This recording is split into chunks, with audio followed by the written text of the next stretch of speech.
गरीब के जादुई सोने के बैगन का पेड़। संजना के जेठ जेठानी स्वभाव में बहुत खड़ूस थे। संजना का पति भानु बीमार रहता था, इसलिए वह खेती बाड़ी का काम नहीं कर पाता था। तभी एक दिन संजना की जेठानी अपनी पति से बोली, अजी सुनते हैं देवर जी इतना बीमार रहते हैं, इनका सारा खर्च आपको उठाना पड़ता है। ऊपर से वह खेत में कोई काम भी नहीं करते हैं, ना उन्हें खेतों के बारे में ज्यादा जानकारी है। क्यों ना आप सभी उपजाऊ जमीन अपने नाम करा लें और बंजर जमीन देवर जी को देकर उन्हें अलग कर दीजिए। आखिर कब तक हम उनका बोझ उठाते रहेंगे। कह तो तुम ठीक ही रही हो। इस तरह मौके का फायदा उठाकर संजना के जेठ हरीश ने सारी जमीन अपने नाम करा ली और छोटे भाई भानु को एक बंजर जमीन का टुकड़ा दे दिया। भानु उस बंजर जमीन के टुकड़ों पर कोई भी फसल नहीं उगा पाता था। इस कारण वह बहुत गरीब हो गया। भानु पहले से ही ज़्यादा बीमार रहता था, इसलिए वह ज़्यादा काम नहीं कर पाता था। इसलिए संजना उसके इस काम में मदद करती थी। कुछ नहीं मिलेगा संजना इस ज़मीन पर। हम जितनी मर्जी चाहे खेती कर लें, हल चला लें, पर यह बंजर ज़मीन हमें कोई अनाज सब्जी नहीं देगी। हरीश भैया ने हमारे साथ धोखा किया। मेरी बीमारी का फ़ायदा उठाकर मेरे से ज़मीन जायदाद के कागज़ों पर हस्ताक्षर करा लिए। अब मैं जीकर क्या करूँगा इस दुनिया में, जब मेरे भाई ने ही मेरे साथ धोखा किया। ऐसा ना कहो, आप हो तो मैं हूँ। अगर आपको भी कुछ हो गया तो मैं जीकर क्या करूँगी। मेरा तो कोई सहारा भी नहीं है। अच्छा ठीक है, चलो अब घर चलते हैं, शाम होने को आई है। बंजर जमीन मिल जाने के कारण भानु बहुत परेशान रहने लगा था। घर में खाने तक के राशन नहीं बचे थे। अंत में भानु ने उस जमीन को बेचने का फैसला किया। फिर, नहीं भाई, मैं तुम्हें इस जमीन के कुछ भी नहीं दाम दे सकता हूँ। ये तो एकदम बंजर ज़मीन है।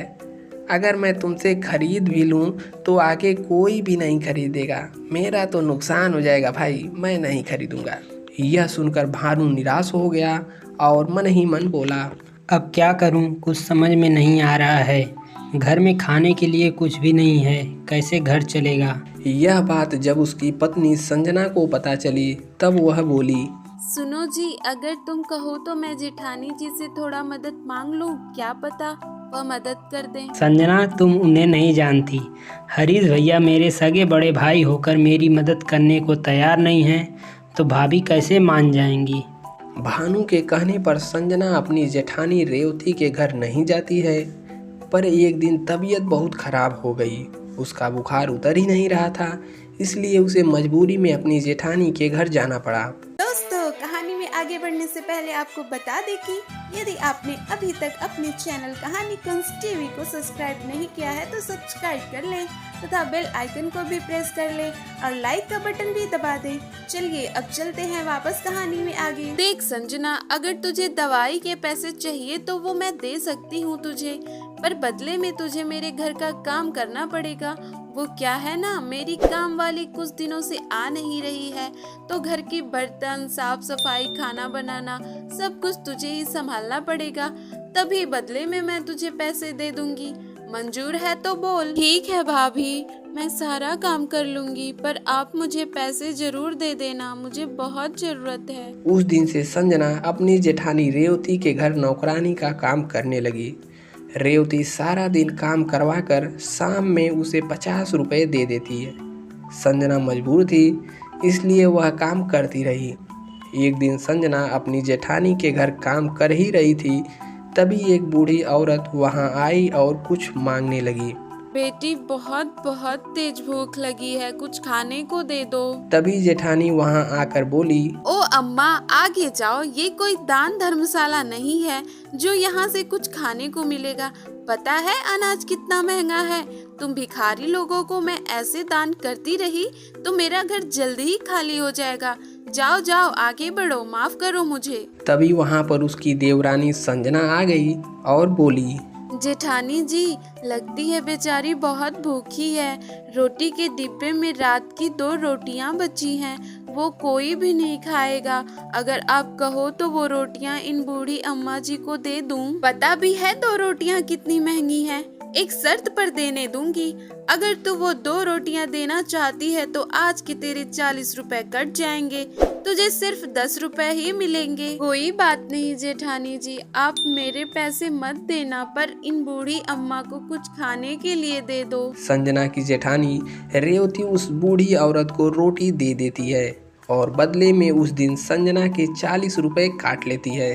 संजना शाम को जब काम खत्म करके घर जा रही थी तब वह बूढ़ी औरत उसे दोबारा मिली। बेटी, तुमने मुझ बूढ़ी का पेट भरने के लिए तुमने अपने पैसे नहीं लिए।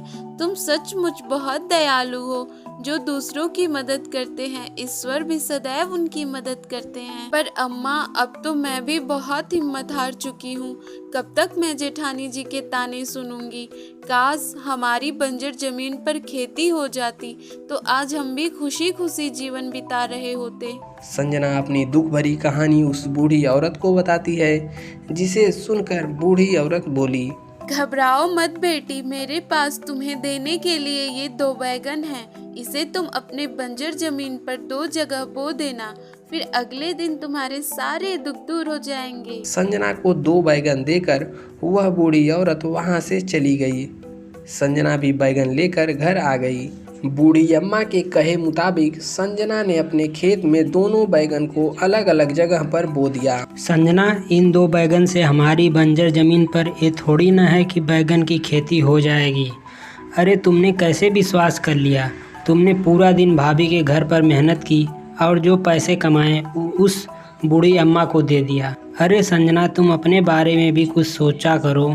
तुम क्या बनाओगी और क्या खाओगी अब? कोई बात नहीं जी, बूढ़ी अम्मा ने प्यार से दिया था।